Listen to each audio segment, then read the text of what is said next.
¿Qué tal? ¿Cómo están?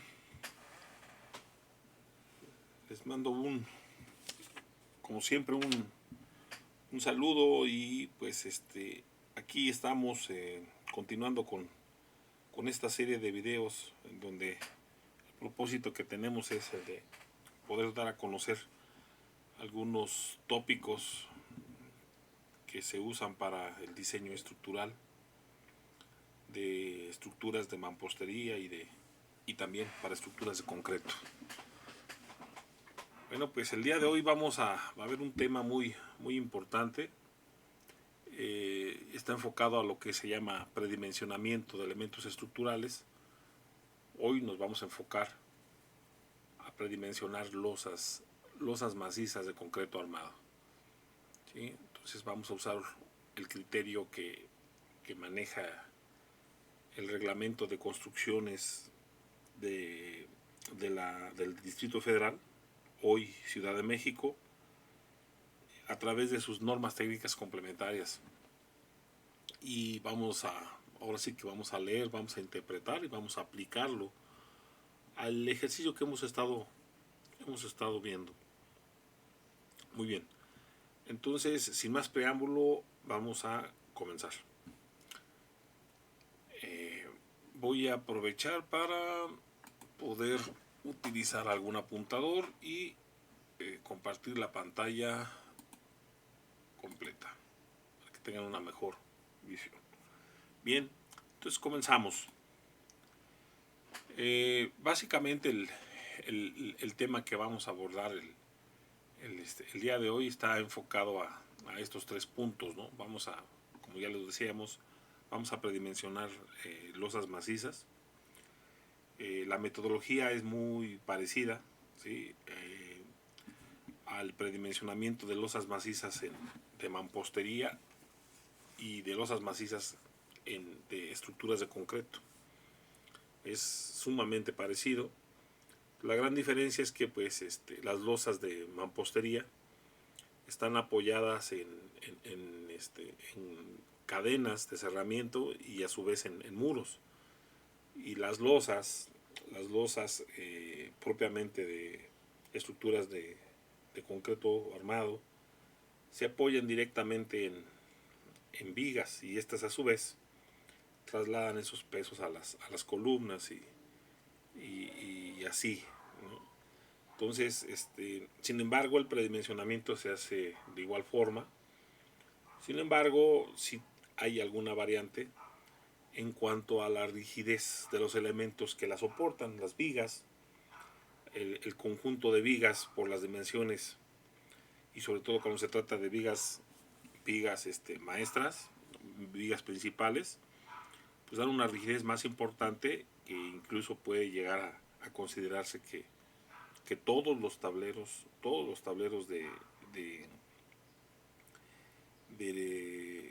de las losas macizas de una estructura de marcos de concreto pueden llegarse a considerar como si fueran empotramientos, ¿de acuerdo? Entonces, en este caso vamos a focalizar toda la explicación en el ejercicio que hemos estado realizando, y pues aterriza, ¿sí?, todos esos conceptos en estructuras de mampostería. Entonces, en el punto número 1 vamos a ver lo que se llaman las losas. Vamos a hablar de aspectos generales y vamos a hacer vamos a caminar rápidamente por revisando la clasificación de las losas, ¿sí? Y vamos a ver, en base a la continuidad de esas losas, cómo es que se deforman, cuáles son las que de alguna manera tienden a tener mayor deformación en base a las condiciones de apoyo que tengan, a las condiciones de borde que tengan. En el punto número 2 vamos vamos a focalizar de manera contundente 2 aspectos que me permiten de manera muy concreta establecer cuál va a ser la losa que va a tener mayor deformabilidad, y en base a encontrarla, pudiéramos utilizarla como pivote para poder predimensionar un sistema de piso completo. Y vamos a ver los criterios.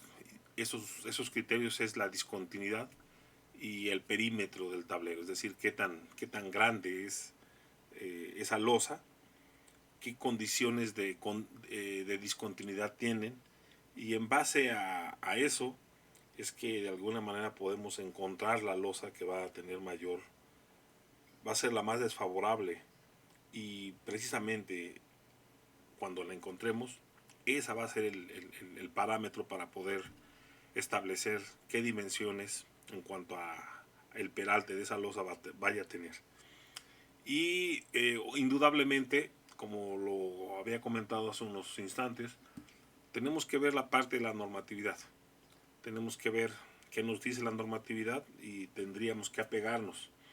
Vamos nosotros a leer, vamos a interpretar y vamos a aplicarlo. Entonces, esas tres partecitas las vamos a hacer en nuestro ejercicio que hemos estado manejando. Entonces, vamos a continuar. Y pues, como les decía, vamos a ver algunos conceptos generales.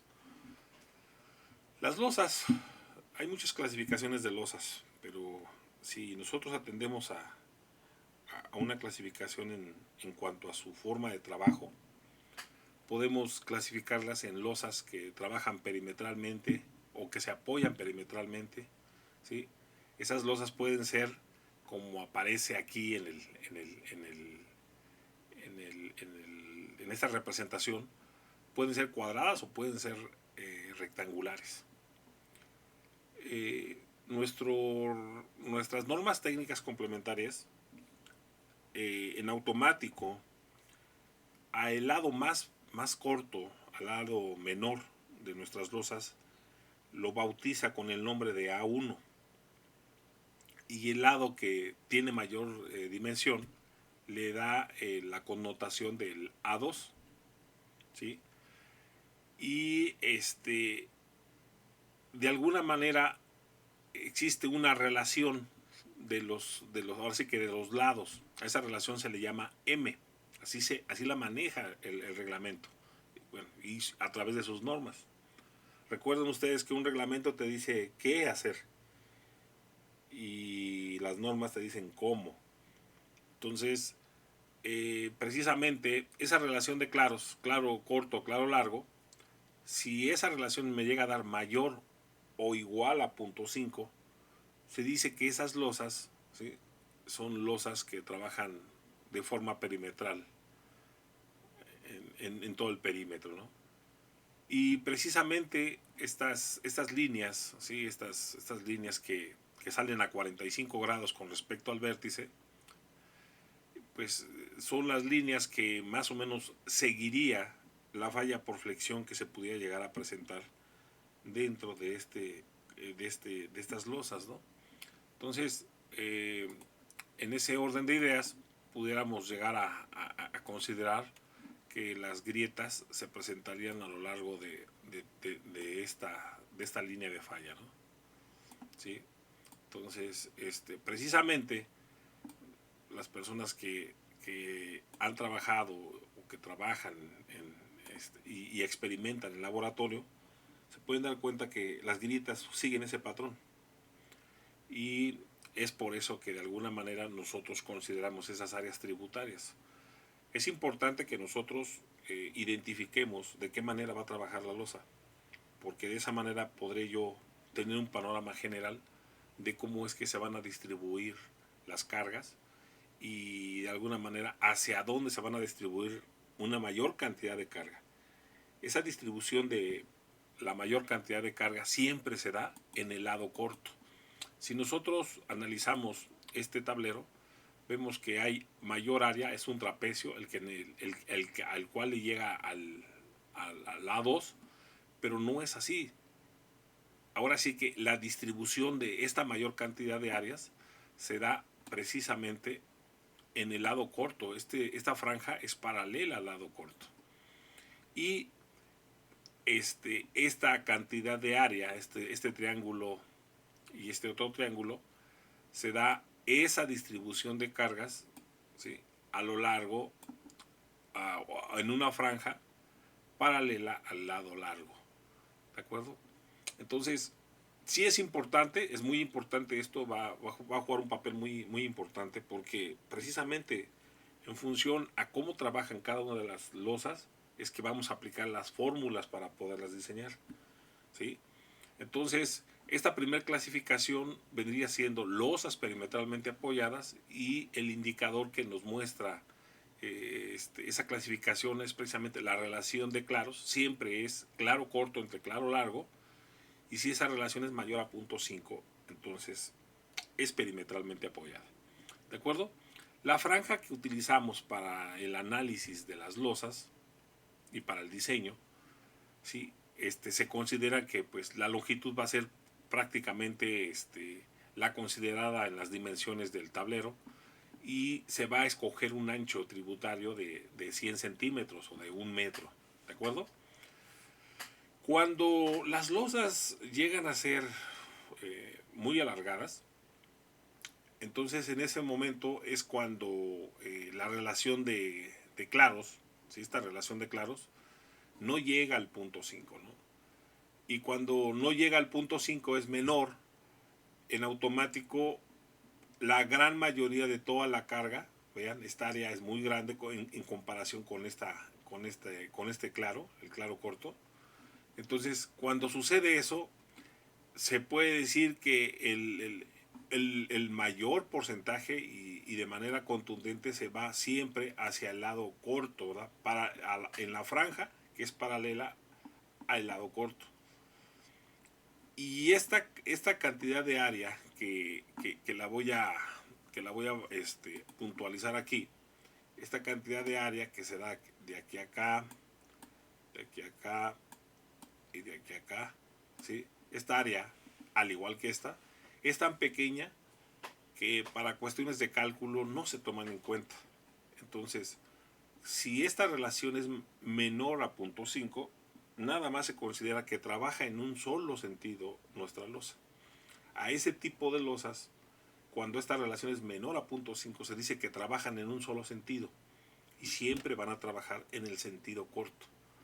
Cuando es esa circunstancia, se considera que el peso de toda la losa se va a concentrar en la franja que es paralela al lado corto, ¿sí? Y aquí lo vemos expresado, ¿no? El peso total lo va a llevar el peso en el sentido corto, en la franja del sentido corto. ¿Es importante que nosotros entendamos esta clasificación? Claro que sí, porque en base a eso voy a aplicar las fórmulas para poderlas diseñar. Pero además me permitirá de alguna manera tener un panorama general de cómo es que voy a distribuir el acero, cómo es que lo voy a calcular, ¿sí? Y cuando nosotros lo apliquemos a un proyecto, lo tengo que puntualizar, ver en un esquema general para poder tener una idea de la forma en cómo van a trabajar todos esos tableros. A esos planos normalmente siempre generamos algunos planos de apoyo para el diseño estructural, y lo planteamos de manera muy general para que me sirva como referencia, para que lo tome en cuenta para el diseño final. Voy a continuar y, y y bueno, pues en función a el análisis de cada uno de esos tableros, por ejemplo, si yo tuviera un tablero aislado, ¿sí?, que no tiene continuidad ni hacia el lado izquierdo ni hacia el lado derecho, su deformación, su deformación elástica, ¿sí?, se ve, es de 5 omega L cuarta sobre 384 veces EI, el módulo de elasticidad del material del cual estemos trabajando, y el valor de I, que es el momento de inercia de la sección que yo esté empleando. Aquí quiero resaltar que si las condiciones de apoyo cambian, ¿sí? En lugar de ser apoyos, ya sea una articulación o un apoyo móvil, cambian a empotramientos, pues la fórmula prácticamente es la misma, ¿no? Lo único que cambia es que cambia este 5, ¿verdad? Aquí aparece el 5, pero aquí no aparece. Pero no es tanto así, sino que simple y sencillamente eh, la flecha disminuye de manera importante al centro del claro, de tal manera que vean, es 5 veces más si fuera la viga simplemente apoyada a que si fuera hiperestática, como es el caso de cuando se encuentran empotres y empotres.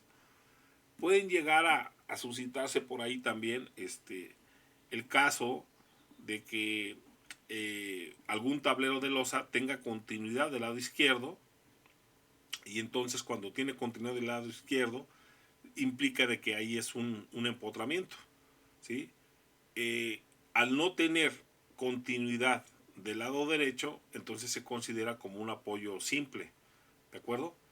En el caso del tablero de losa que tiene empotramiento y empotramiento, esto implicará que del lado derecho tiene continuidad esa losa, del lado izquierdo también tiene continuidad, ¿de acuerdo?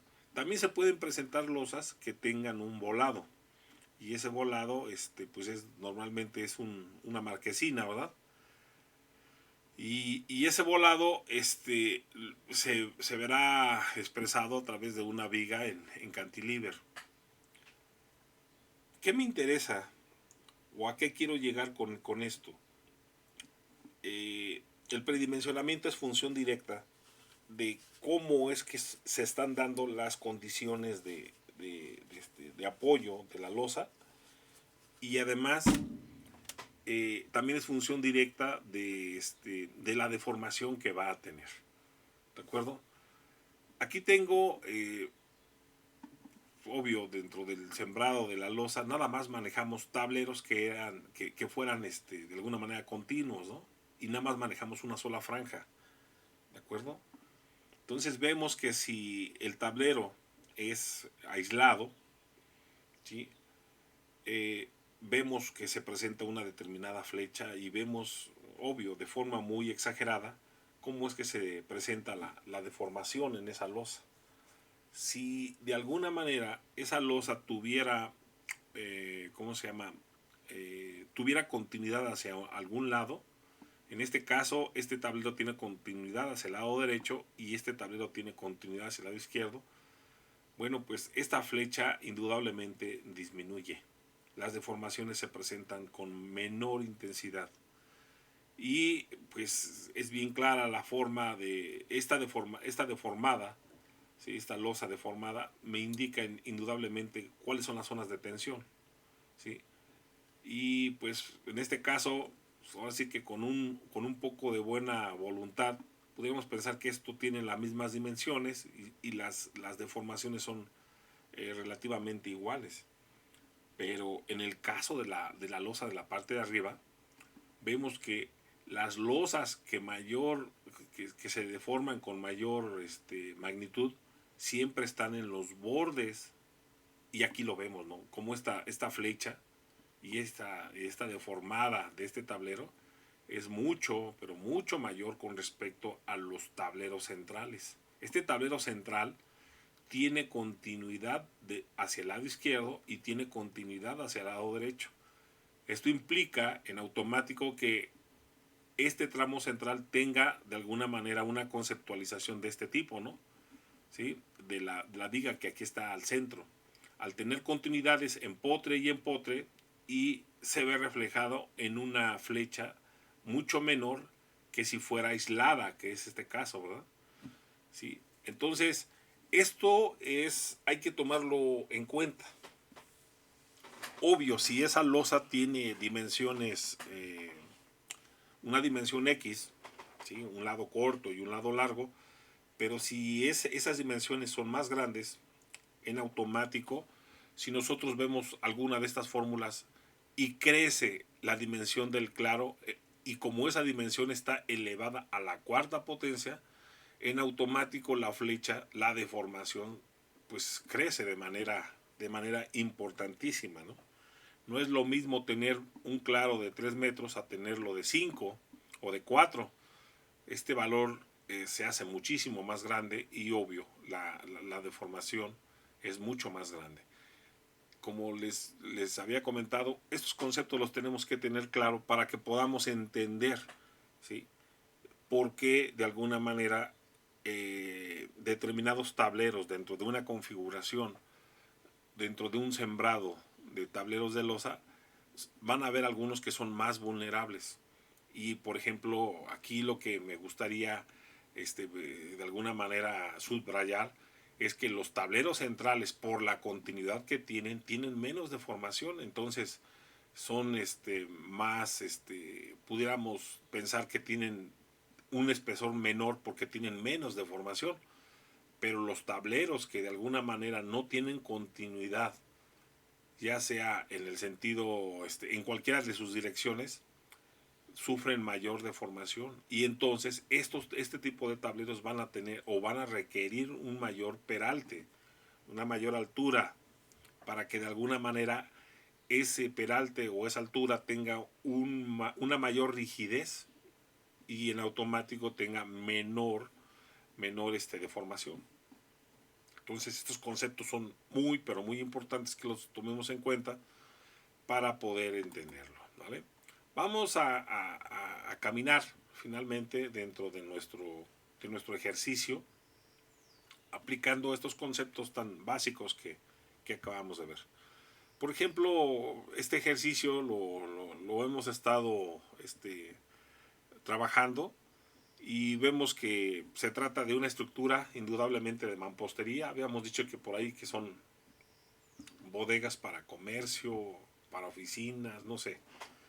¿Sí? Sin embargo, nosotros hicimos esa propuesta de carga muerta y carga viva. ¿Sí? Y pues a través de la aplicación como yo lo habíamos manejado, la aplicación de las cargas de servicio. Bueno, una carga de servicio es la carga muerta más la carga viva y más lo que se acumule, ¿no? Las sobrecargas que de alguna manera estén en el tablero, o el caso de que se llegaran a presentar algunas cargas equivalentes o cargas lineales.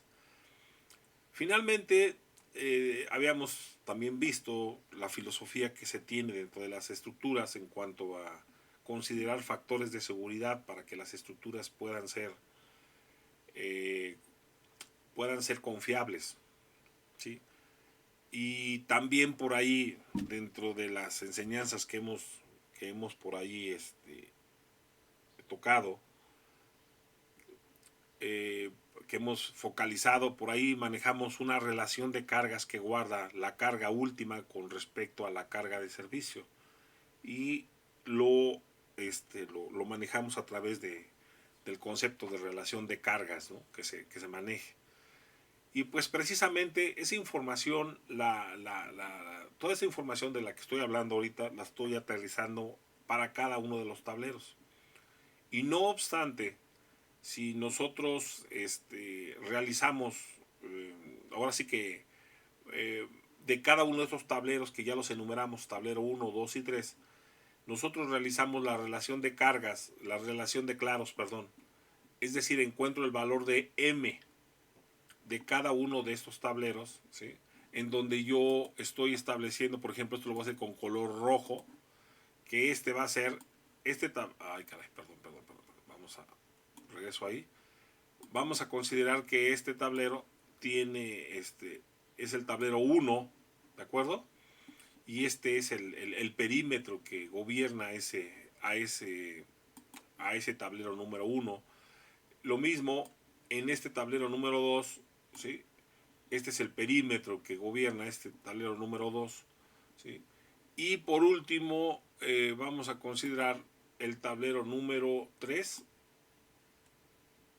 ¿de acuerdo? Con diferentes colores.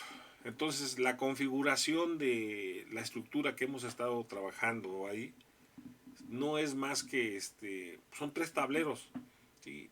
De esa forma se apoyan, ¿sí? En algunas ocasiones o en algunos aspectos se apoyan en muros, pero también por aquí hay una viga. Esa viga posiblemente sea el elemento que conecta los dos muros y para que de alguna manera aquí exista alguna cortina, algún cancel, ¿no? Que de alguna manera salvaguarde este espacio que se está planteando como si fuera una bodega comercial, ¿sí? Entonces, aquí está, ¿no? La información que nosotros tenemos. Ahora, nosotros tendríamos que evaluar a través de 2 aspectos la información, ¿no? Que tengo aquí arrojada, ¿no? Lo que vendría siendo la discontinuidad de los tableros.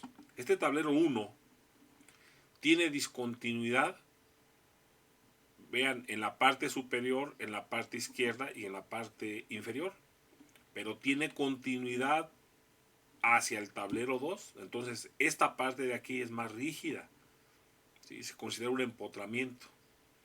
Y estos se consideran, tanto el borde superior, inferior e izquierdo, se consideran como si fueran apoyos libres. Para el tablero número 2, las condiciones cambian. Para empezar, tiene dimensiones diferentes. Tiene cargas diferentes. Pero no obstante, este tablero tiene continuidad hacia la derecha y hacia la izquierda. Y eso hace que de alguna manera tenga muchísima más, que sea más rígido. Y además, el peralte que me vaya a resultar va a ser menor, precisamente porque en ese sentido, en donde trabajan esa franja, es tiene continuidad hacia los extremos izquierdo y derecho, ¿no?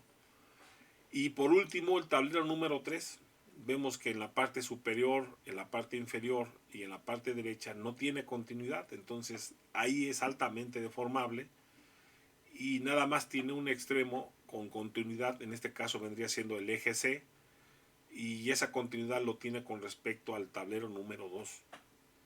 Si yo de alguna manera obtengo las relaciones de carga de cada uno de estos tableros, y recuerden que esa relación de carga siempre es el claro corto con respecto al claro largo, pues si esto fueran 6 y esto fuera 3, sería de 0.5, pero es 6.5, entonces 0.40 y algo el valor que me resulta. Entonces es menor a 0.5, entonces en automático esta losa se va a considerar que va a trabajar en un solo sentido. ¿Estamos de acuerdo? ¿Qué implica eso? Que va a trabajar en el sentido corto. ¿De acuerdo? En el sentido corto. Lo mismo pasaría con el tablero número 2. ¿Sí? Si yo hago la relación de cargas, claro corto, claro largo, nuevamente pues, aquí incluso es menor todavía y me daría en automático el valor que es menor a 0.5. Entonces implicaría de que este tablero trabaja en un solo sentido y es por eso que coloqué la raya del medio, ¿verdad? Es un indicador que implica la forma de trabajo de nuestra losa. Lo mismo para el tablero número 3. El tablero número 3 tiene de dimensiones 3 y 6.5. Si yo hago la relación de cargas, ¿sí? de lados, claro corto a claro largo, resulta que es menor a 0.5. Entonces también trabaja en un solo sentido y esto implicaría de que la franja que se esté suscitando, ¿sí? para poder correr las varillas, para poder armar esta pequeña construcción, pues implicaría que aquí haya una continuidad importante. Entonces, la discontinuidad o la continuidad de los tableros es un papel muy, muy importante para poder saber cómo es que se van a deformar.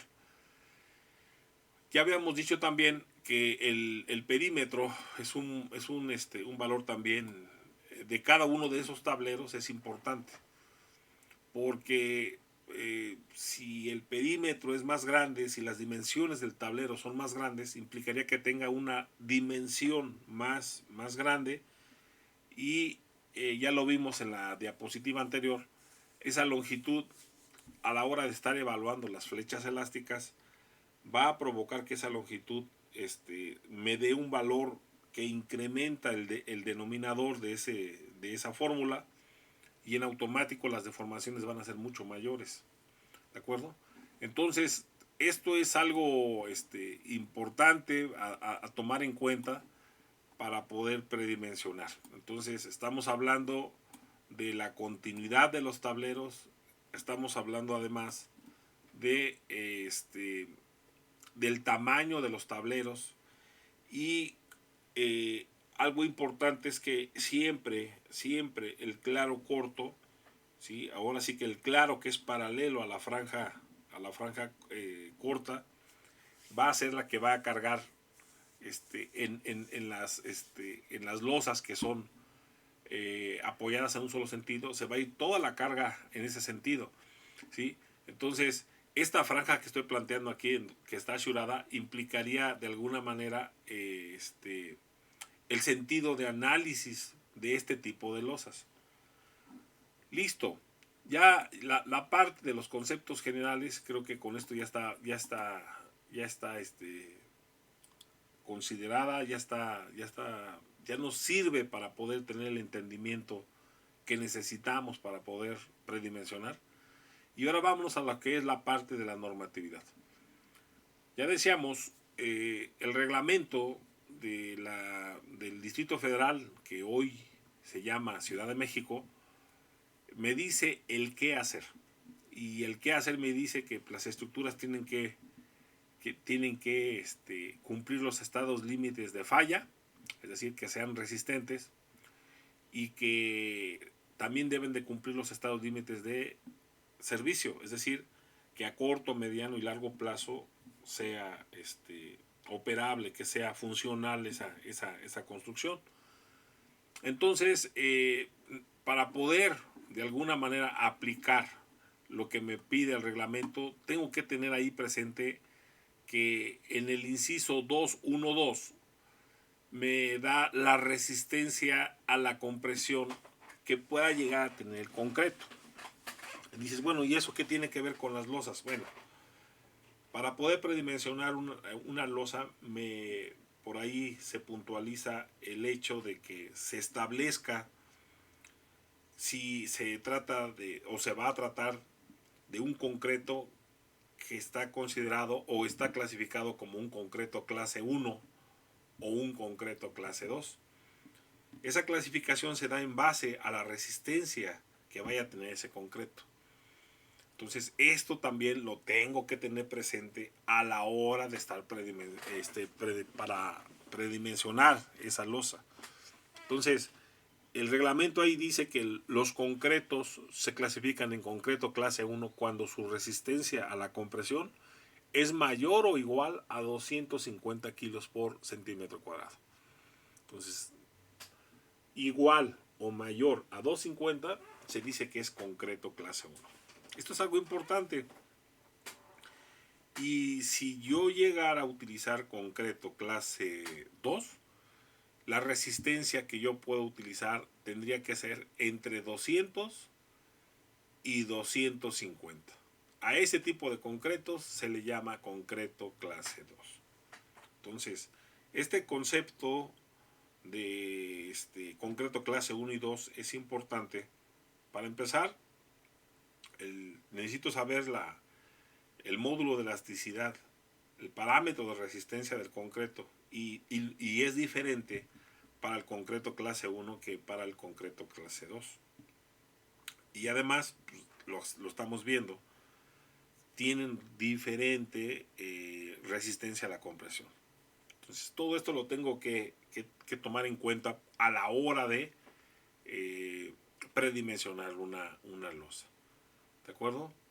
También por ahí es un concepto que también tenemos que tener presente para predimensionar losas, es que se habla por ahí de que las losas son monolíticas y losas no monolíticas, como aquí aparece, ¿no? Coladas monolíticamente y coladas no monolíticamente hablando.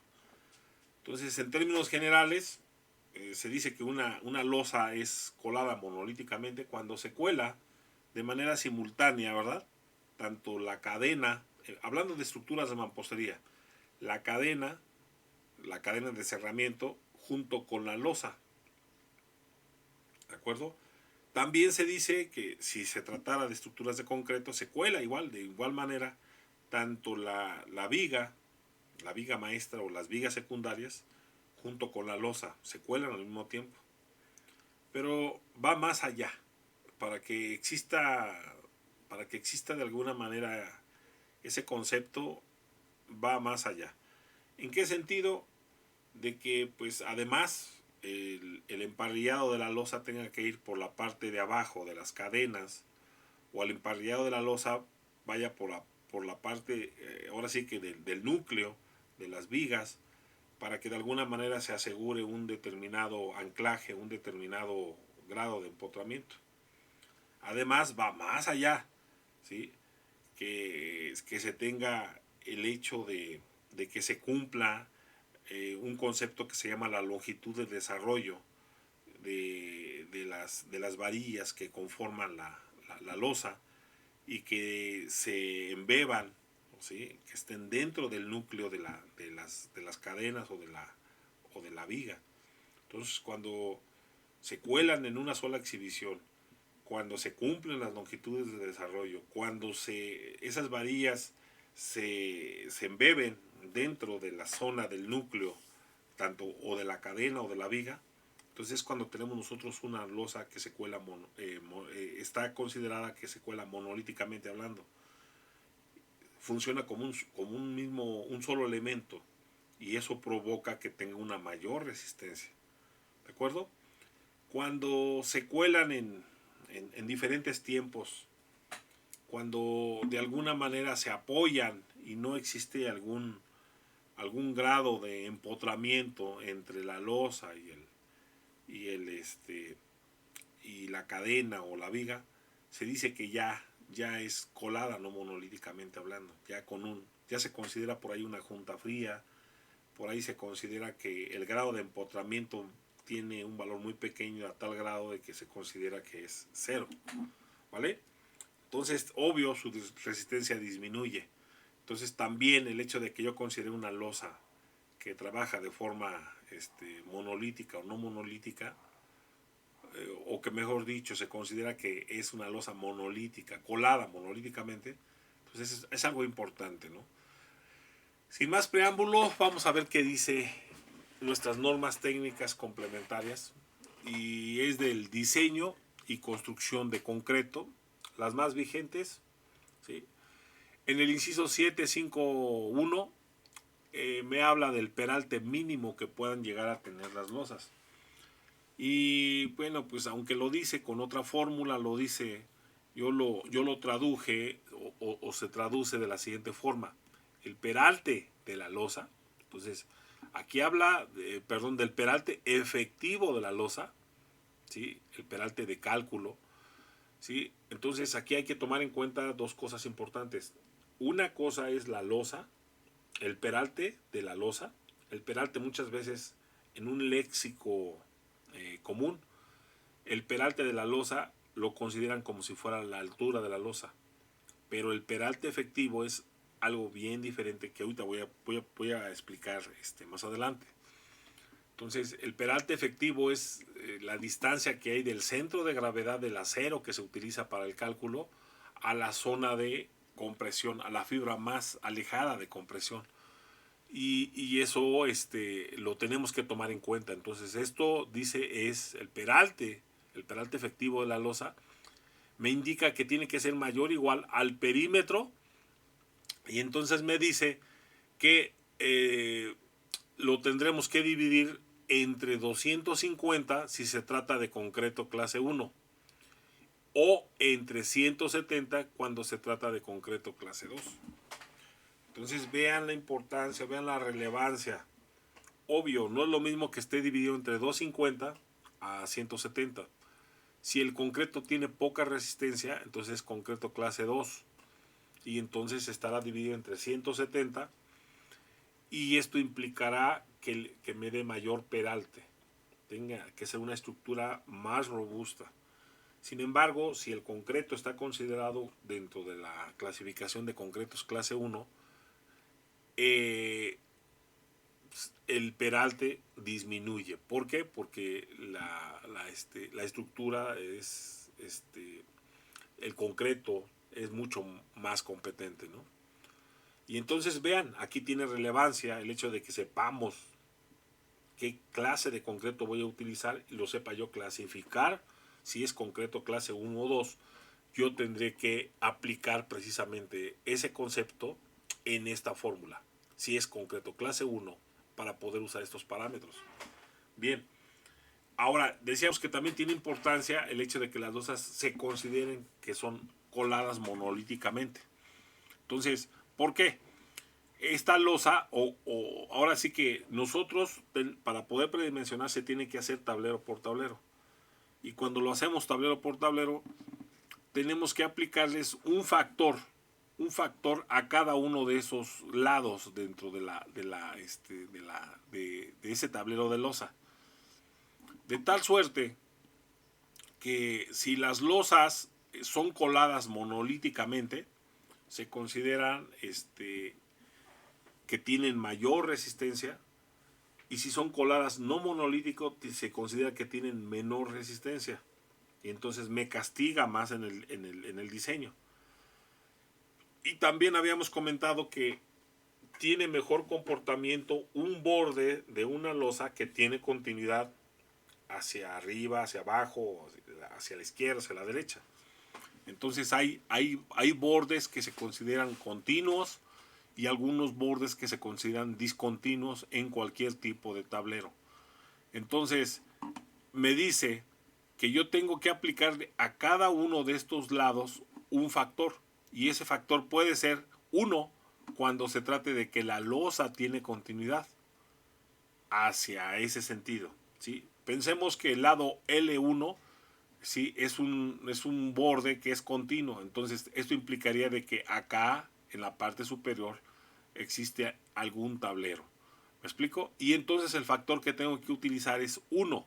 ¿Qué significa? Ese lado no va a sufrir ninguna modificación. Pero ahora cambiémoslo. Pensemos que la losa es colada monolíticamente hablando, ¿sí?, pero además no tiene continuidad. Entonces, al no tener continuidad, ¿sí?, en automático yo le tengo que aplicar un factor, y vean cómo estos factores son mayores a la unidad. Entonces esto implica, el 1.25 significa de que se considera una longitud mayor 25%.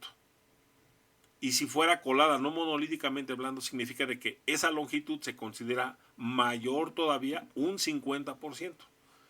Y habíamos considerado, habíamos hablado hace unos instantes, que la longitud es un factor muy importante a la hora de considerarlo para las deformaciones, ¿sí? Dentro de la flecha elástica es un valor que se eleva a la cuarta potencia. Y entonces el hecho de que crezca la longitud, pues en automático hace que crezcan las deformaciones. Entonces, pues vean lo que sucede, o la forma en cómo opera esta fórmula, ¿sí?, en cuanto a que si es monolítica o no monolíticamente hablando, se considera un factor que incrementa la longitud y que en automático incrementa las deformaciones que vaya a tener la losa. ¿De acuerdo? Y entonces aquí viene una vez hecho esto, ¿sí?, que esto me dice el peralte que yo obtenga a través de esta fórmula, ¿sí?, esta fórmula me dice que va a ser válido si se cumplen dos condiciones. ¿Cuál es la primera?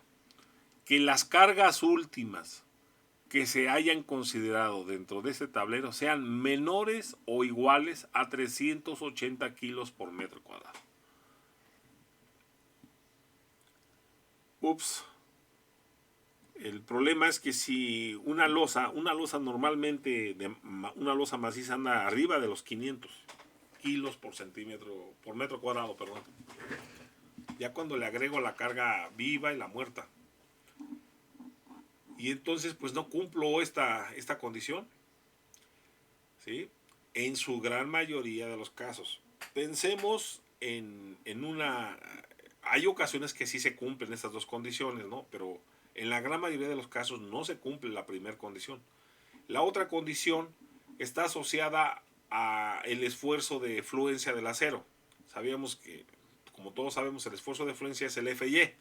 El FY vale 4.200 kilos por centímetro cuadrado. El FS es un esfuerzo permisible que tiene el acero. El S es de steel, de acero, ¿verdad? Y normalmente ese esfuerzo anda entre el punto 6 del FY, el punto 66, o también se maneja el punto 5, es punto 5, punto 55, punto 6, y en algunos casos se maneja como 2/3 del FY. Ese valor me da aproximadamente, si yo multiplico o considero el 60% del FY, me da exactamente este valor, 2.530.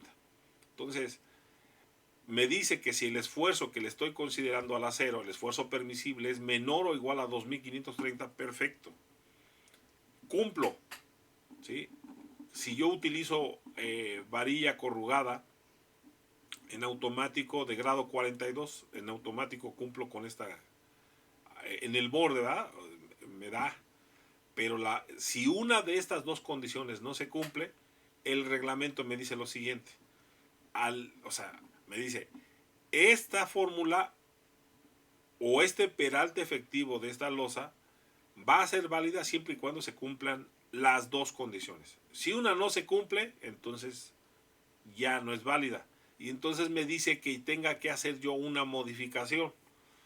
Me dice, tendrás que calcular un peralte, ¿sí?, efectivo de la losa. Le coloqué por aquí una M.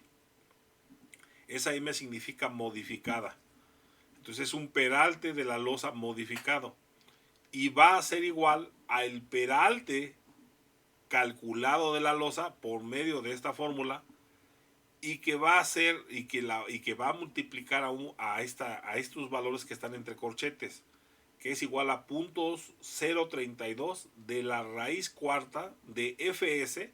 FS es el esfuerzo permisible del acero, y omega U es la carga última que se está considerando o real dentro de la losa. ¿Esto qué implica? Que si la losa es de 800 kilos, bueno, pues ahí yo tenga que colocar 800 kilos.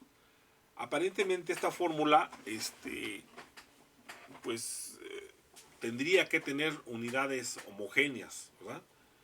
Pero tiene una pequeña inconsistencia, y es importante que lo consideremos, porque el valor de FS se tiene que ingresar como kilos por centímetro cuadrado, considerando el esfuerzo de fluencia del acero. Ya decíamos, es el punto 6. Pero la carga última tendrá que ser considerada como kilogramos por metro cuadrado. Entonces, esta carga yo la voy a meter en kilos por metro cuadrado. Si mis unidades son toneladas metro cuadrado, voy a tener que hacer la conversión para que estén en kilos por metro cuadrado. Y además, pues no coinciden, vean, las unidades de superficie. Por un lado, para el omega U es de metros cuadrados, y por otro lado, para el FS, el esfuerzo permisible del acero, es en centímetros cuadrados. Entonces, pues bueno, así está la fórmula. No tiene lógica aquí las unidades, pero me imagino que este factor y además la experimentación pues calibran esta inconsistencia en cuanto a las unidades, y de alguna manera esto pues es un factor que incrementa este valor, es decir, este valor es mayor a la unidad, y entonces va a incrementar el peralte que nosotros, el cual consideramos en una primera intervención. y me va a dar el peralte definitivo. Cabe mencionar que la norma técnica complementaria de concreto dice que se podrá, dice así, no dice se deberá, dice se podrá, ¿sí? No considerar la revisión por flecha si si el peralte efectivo de la losa cumple con esta fórmula, ¿sí? Y de no cumplir con esta fórmula, entonces tendría que cumplir con esta otra fórmula.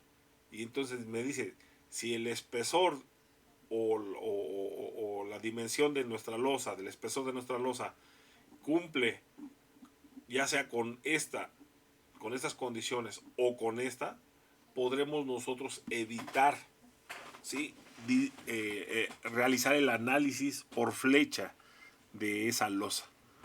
Entonces eso es algo importante, ¿de acuerdo?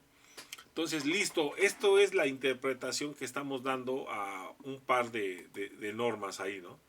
Ahora, ¿cuál es la geometría de la geometría de una losa?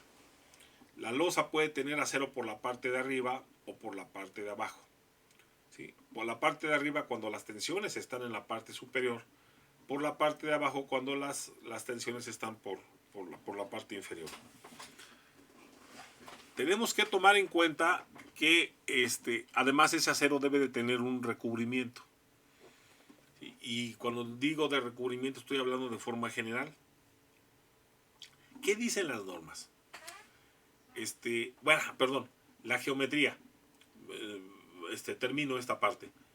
Por ahí la base, ¿sí? Si recuerdan, cuando diseñamos losas se ve el método de la viga equivalente, es decir, se considera una viga, o para poder diseñar una losa se considera que es una viga, ¿sí? Pero una viga ancha, que tiene una base de 100 centímetros.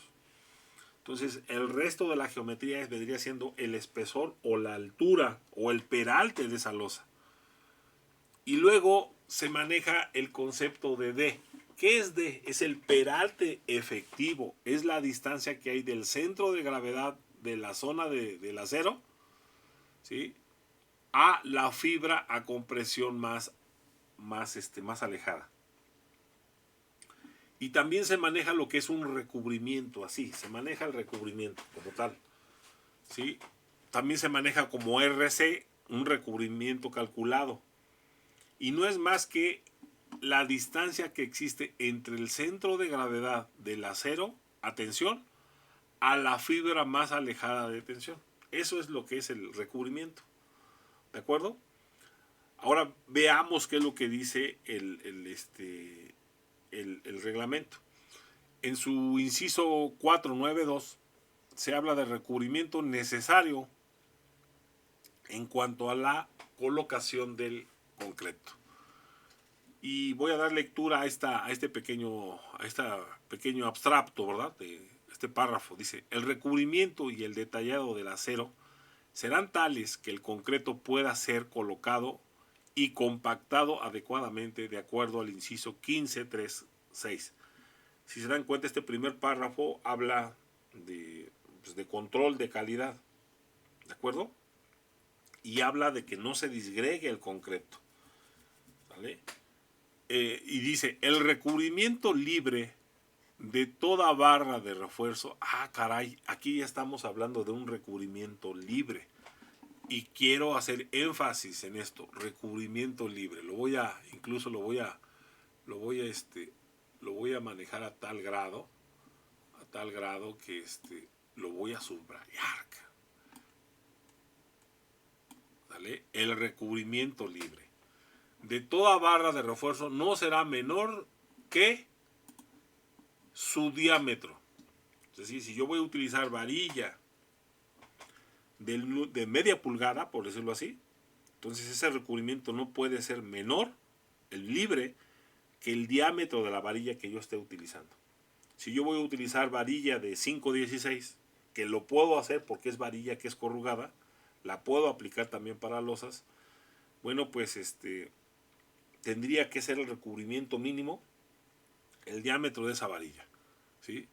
Y dice que tampoco no puede ser menor al señalado a continuación. Entonces, para columnas y traves deben de ser 2 centímetros. Para losas me dice que es 1.5 centímetros o 15 milímetros. Para cascarones 10 milímetros o lo mismo, que es 1 centímetro, ¿verdad? Y por ahí se habla que cuando las varillas forman paquetes, ¿sí?, el recubrimiento libre no puede ser menor que 1.5 veces el diámetro de la varilla que se vaya a utilizar. Por decirlo así, si yo voy a manejar un paquete de varillas de media pulgada, ¿sí?, entonces el recubrimiento que yo vaya a utilizar tendrá que ser 1.5 veces el diámetro de la varilla que vayamos a utilizar. ¿De acuerdo? Cuando se formen paquetes. ¿Sí? Entonces, pero me quedo nuevamente con recubrimiento libre. ¿Qué es el recubrimiento libre? Es la distancia. Vean, voy a hacer un zoom a propósito para que podamos ver este acercamiento.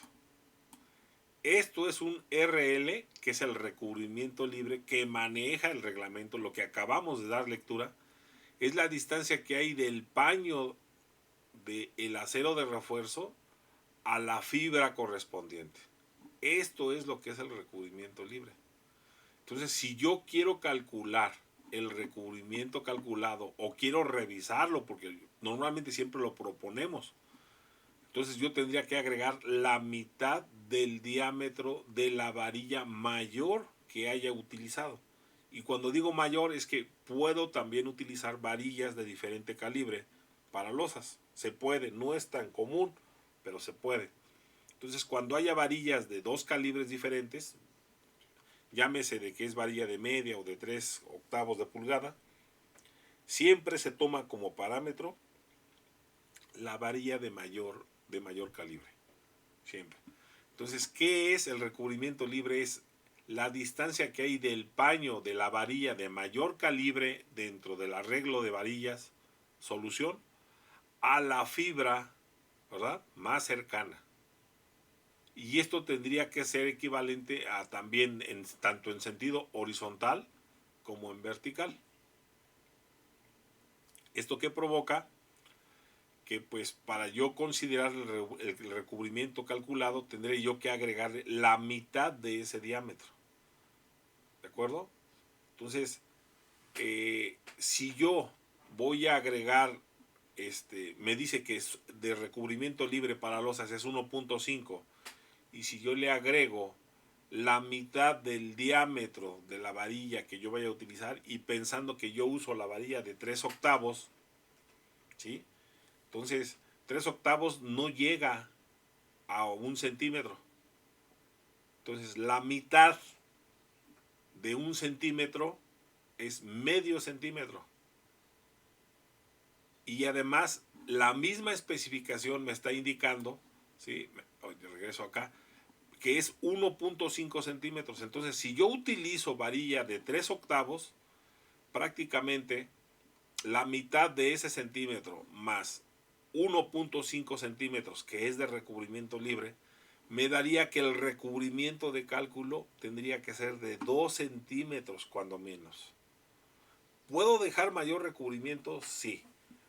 ¿Cuándo se deja mayor recubrimiento? Por ejemplo, si esta losa está en esta losa o este sistema de piso forma parte de una estructura que está cerca del mar, en donde existe un ambiente salino, en donde existe un ambiente extremo, ¿sí?, constantemente el ambiente salino puede llegar a perjudicar el acero, y en automático puede degradarlo y disminuye de manera muy rápida su vida útil. Entonces, cuando se trata de estructuras que estén cerca del mar, lo más conveniente es que se manejen recubrimientos mayores. Entonces, este es el recubrimiento mínimo. Y lo que yo quiero rescatar de esta plática es que el recubrimiento mínimo, ¿sí?, perdón, el recubrimiento que maneja el reglamento es libre. Aquí lo está diciendo, es un recubrimiento libre. Yo lo tengo que ajustar en función al calibre de las varillas que vaya a utilizar en los arreglos para que finalmente yo le agregue la mitad de ese diámetro, o, fíjense, si son paquetes de varillas, un paquete es mínimo de 2, máximo de 3, para evitar que se pierda la adherencia. Y entonces esto provoca que pues, el recubrimiento tenga que ser considerado de manera importante, y sobre todo en las zonas que están expuestas, ¿verdad? Entonces ya está, ya tengo el recubrimiento, y precisamente eso es lo que estamos predimensionando en la losa. Estamos predimensionando el peralte de la losa y nos interesa calcular el peralte efectivo, y luego, en base al arreglo de las varillas que van a ser la solución, revisar el recubrimiento, y ese recubrimiento tiene que ser considerado dentro de los cálculos, y tengo que verificar que se cumpla esto, ¿no? Que se tenga un recubrimiento libre, que ese calibre de la varilla provoque que el peralte efectivo que yo estoy considerando en los cálculos sea el real, ¿verdad? ¿De acuerdo? Entonces hay personas que consideran esto como 1 centímetro, pues están mal. Si consideran de 2 centímetros cuando están utilizando varillas de 5 octavos, están mal. ¿De acuerdo? La norma es bien clara, y es precisamente lo que estoy puntualizando o lo que estoy focalizando para que puedan hacer una correcta interpretación y aplicación de la normatividad. Bueno, vamos a continuar y vámonos ya a enfocar. Ya vimos todas las variantes, ya interpretamos, ahora vamos a aplicarlo, ¿sí?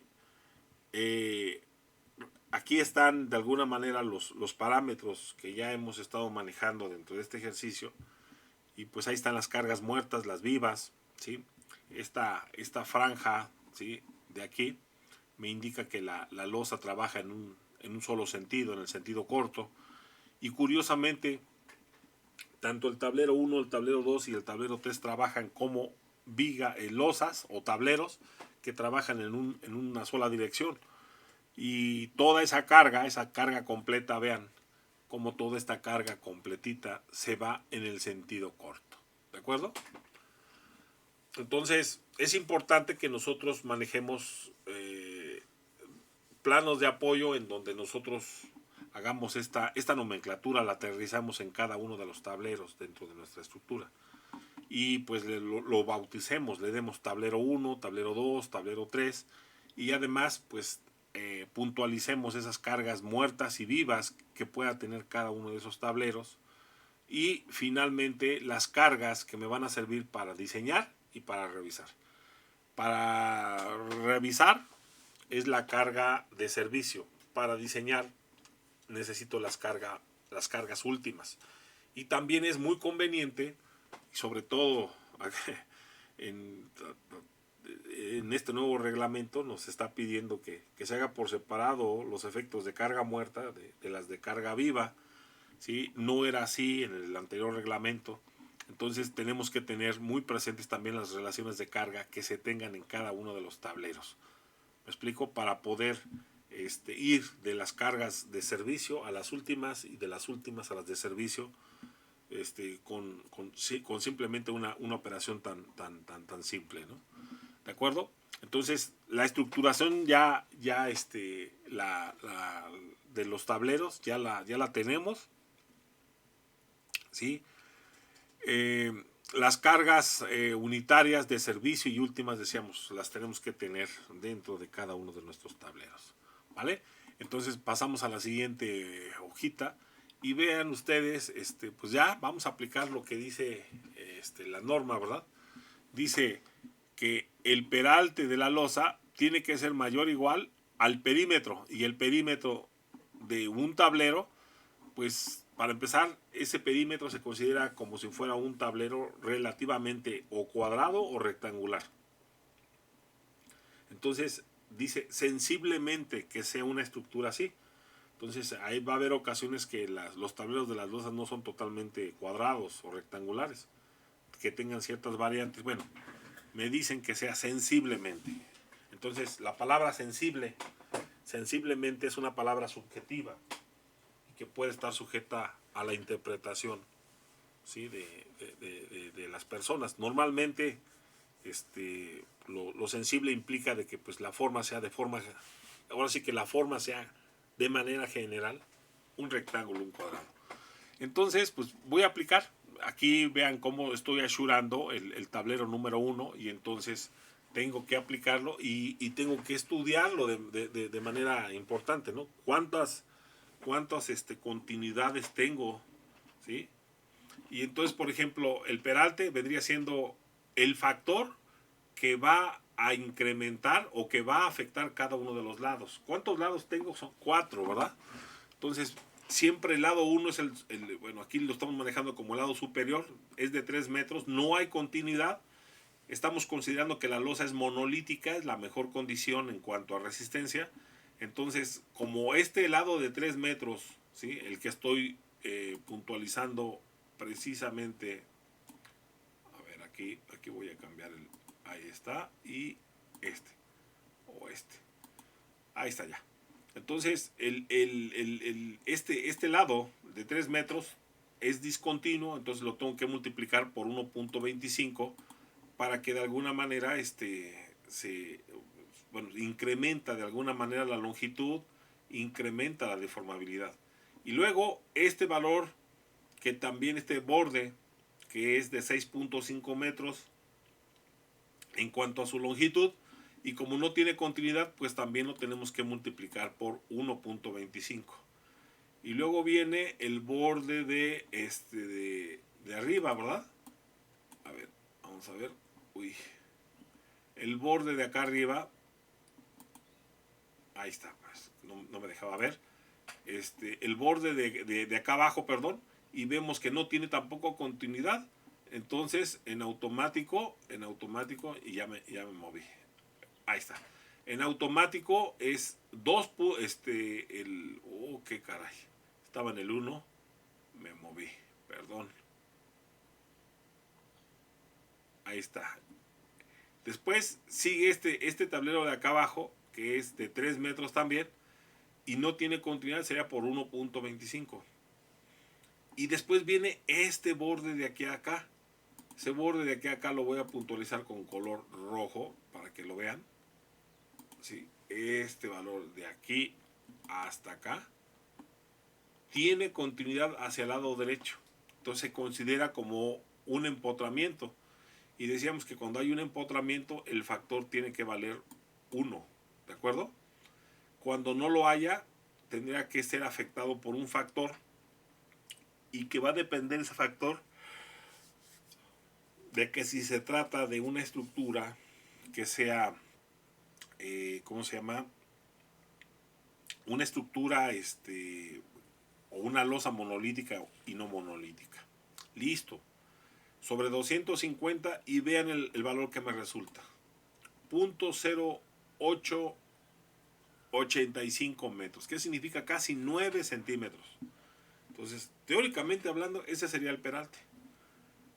Pero la misma norma me dice, a ver, esto va a ser el peralte siempre y cuando se cumplan estas dos condiciones.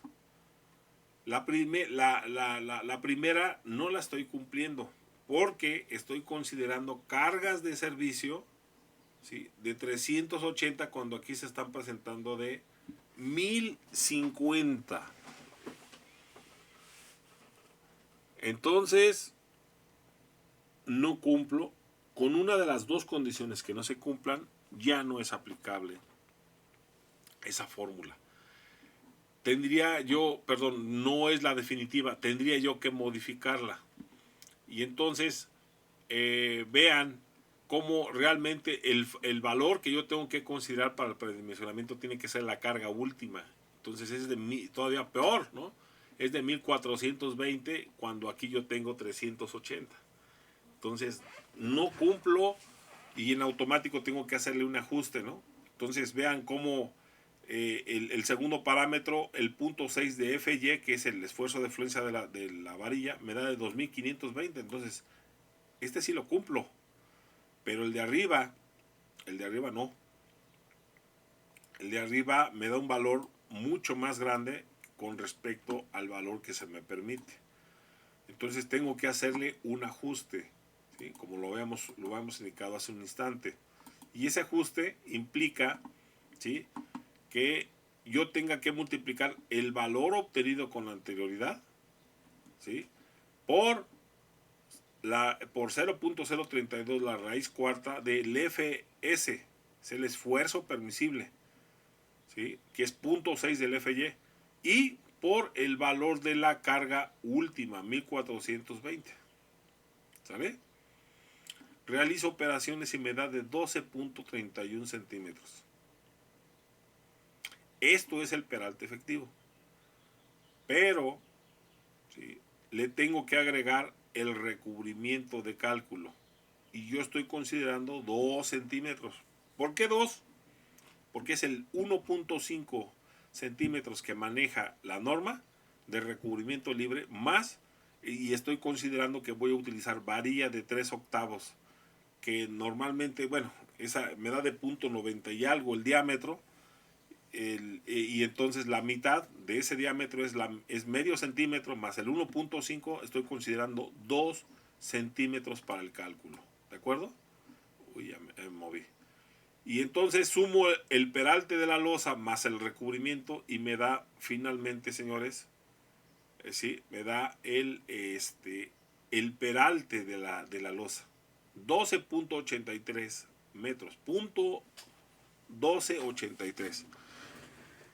Los valores de losa siempre lo tengo que yo subir al número inmediato superior.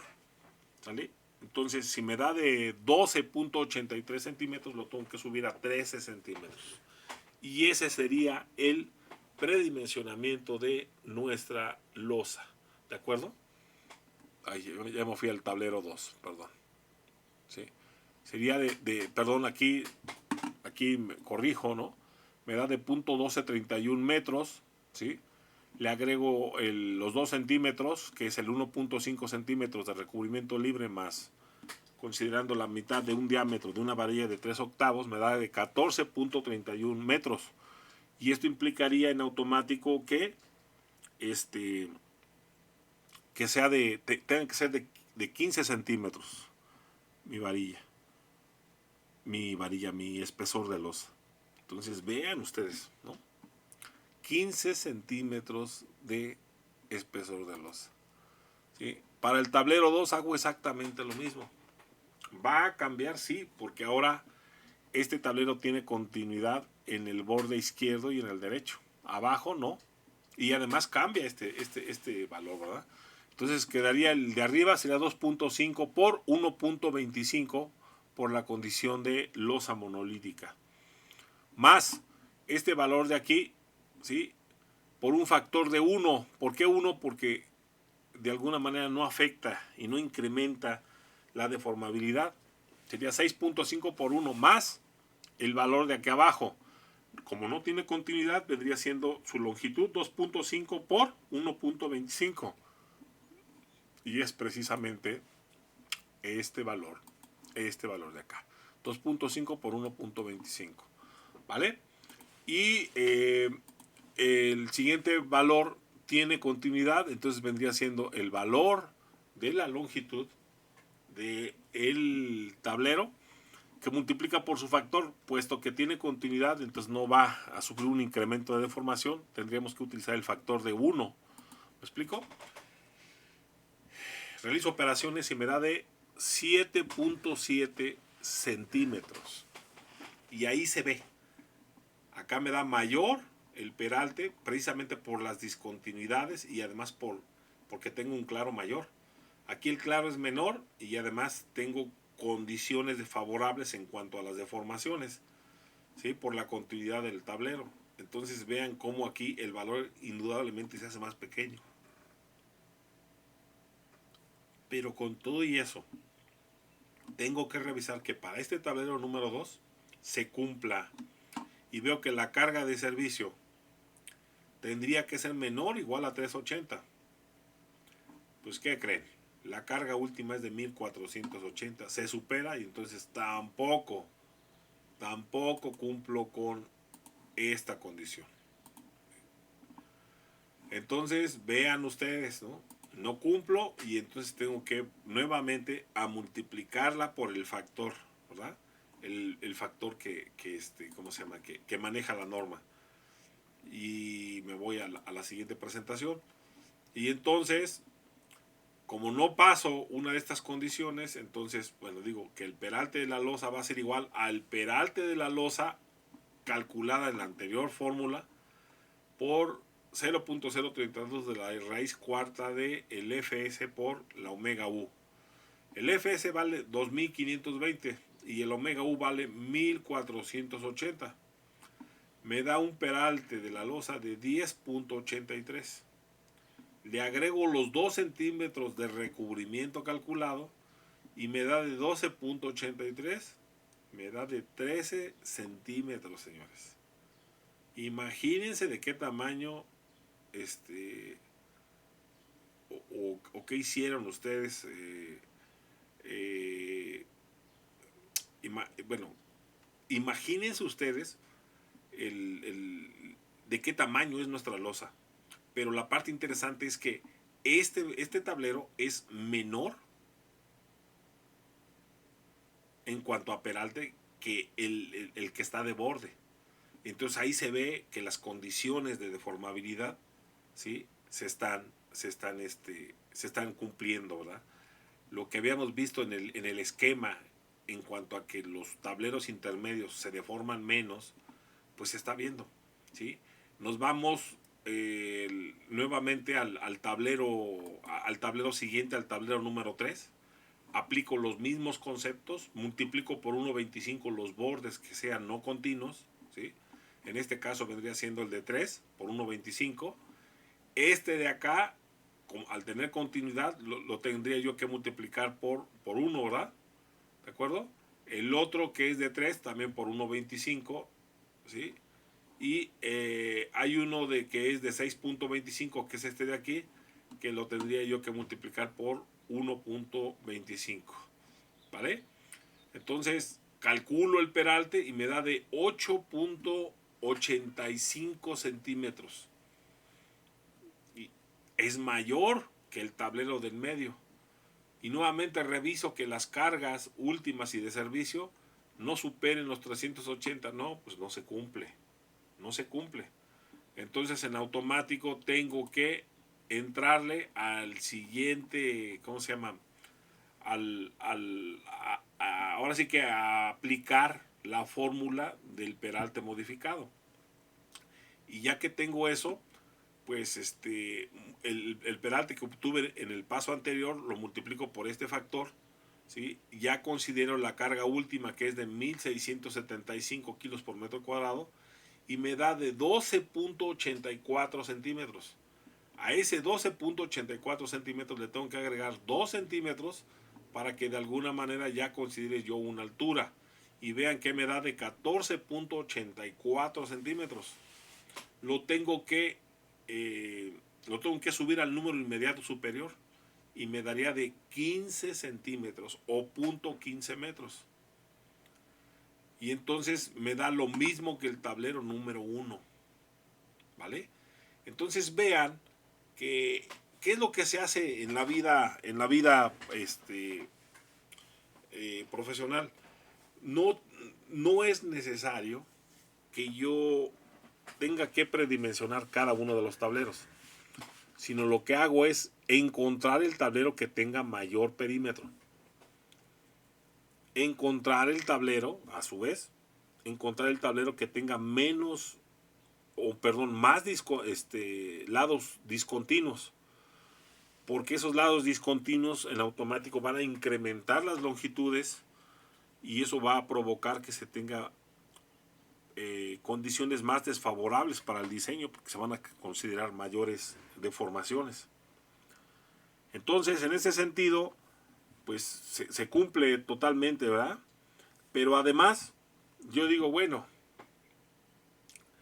¿Qué carga es mayor? Fíjense, de forma general lo que hace un estructurista. Bueno, ¿qué tablero voy a considerar de estos tres? Usted nada más, es fácil, ¿no? Considerar tres, pero imagínense una estructura que tenga muchos tableros. Lo que hace un estructurista es, bueno, ¿en dónde están las mayores cargas? Y vean que las mayores cargas están aquí, 1680 las últimas. Entonces, en teoría, este tablero es el que va a estar sometido a mayor cantidad de carga. Y además tiene tres bordes discontinuos, igual que este de acá, ¿verdad? En cuestiones geométricas, el tablero 1 y el 3 están iguales, pero el tablero número 3 además tiene cargas más importantes. Entonces vean cómo este tiene dos condiciones más desfavorables. Entonces un estructurista es lo que hace, detecta cuál es el tablero que tenga mayores discontinuidades y además el tablero que tenga mayores